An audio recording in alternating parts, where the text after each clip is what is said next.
Wow, you really tell it like it is, Dr. Mills. You don't mince words, and and everything you say is backed by science and also experience because you've been vegan for a long time. Can we start off just by learning from you how you became vegan and a vegan doctor, advocating for a plant-based diet? Well, I actually became vegetarian when I was a teenager. I became Seventh day Adventist, and the Seventh day Adventist Church encourages its members to become plant based because in the Bible, when God put Adam and Eve in the Garden of Eden, he told them to be vegan, not just vegetarian, but actually vegan. And I guess about a year and a half after joining the church, I was struggling with some personal issues and talking with God about it one day. And essentially, he said to me, if you want a closer relationship with me, you have to have a clearer mind. After that, you need a better diet and you need to stop eating meat. So I just said, well, take away the desire. He did. And I stopped. And that was over 40 years ago. And then, and this all ties together with the dairy issue. After I finished my residency in the mid 90s at Georgetown, I was working in outpatient clinic settings, and I would have African Americans come in periodically and tell me that they were having problems with a spastic colon or irritable bowel. And after doing a careful history, it was clear to me they were still eating dairy food. So I would ask them to go home, do 2 weeks with absolutely no dairy, come back and see if the problems had resolved. And in 8 to 9 out of 10 cases, the problems had disappeared. And I explained to the patients, well, the problem is that you can't tolerate dairy foods and you should stop eating them. And the kicker for me came when an older Black lady came back and, as with the other patients, the problems had disappeared when she stayed off the dairy. And I said to her, I said, well, you're lactose intolerant. That's why you're having these symptoms. And she looked at me and said, oh, I know that. And I was just really taken aback because I asked her, well, if you know that you can't tolerate dairy foods, why are you still uh, including them in your diet? And she said, because the government says I have to.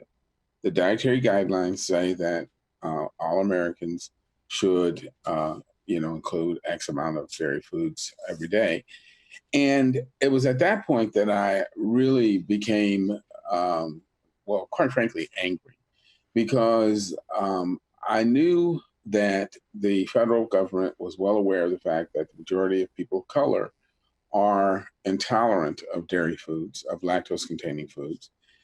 Furthermore, they also know that for some reason, African American women appear to be genetically protected against developing osteoporosis in the absence of some other concomitant disease. And so the reason that dairy foods are promoted to the American public, that is supposedly for protecting bone health, which, and we can come back to this, they actually don't protect your bones, but that reason wasn't even valid for this woman, yet the government is encouraging her to eat foods it knows will make her sick. And that was clearly a form of institutional racism. And so I went to PCRM, talked with the director, and Neil felt as strongly about it as I did. And out of that experience, we wrote and published a two-part study called Racial Bias in the US Dietary Guidelines, Parts 1 and Part 2.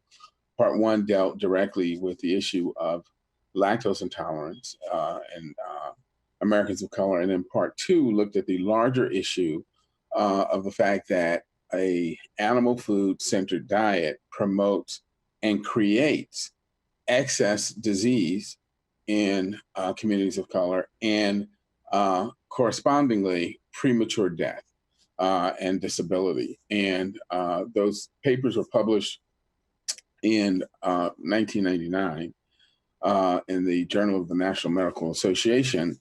And once they were published, the North American, then vegetarian, now vegan society invited PCRM to come to their annual conference called Vegetarian Summerfest. It's now been changed to Vegan Summerfest, by the way, and present our findings. And so I was selected to go. And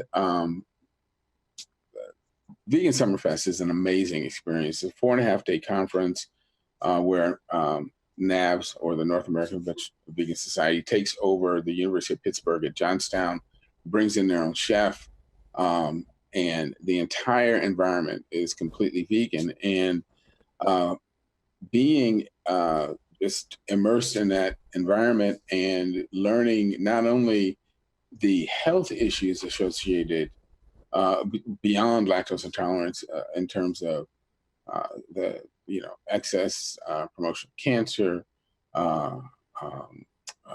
autoimmune problems, and so forth, but also the cruelty associated with the production of not only dairy foods but eggs is what helped me realize that I needed to eliminate those things from my diet. And so around 2000, I transitioned to vegan.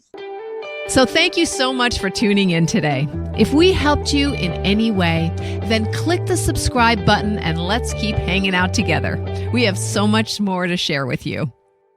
And if you need more information on actually making the switch for good, please visit us at switchforgood.org for loads of info. And you can subscribe to our mailing list where you will receive all sorts of super cool gifts, discount codes to our very fave dairy-free products, and a lifetime of powerful health tips. So join us on the journey to switch for good. This is the future.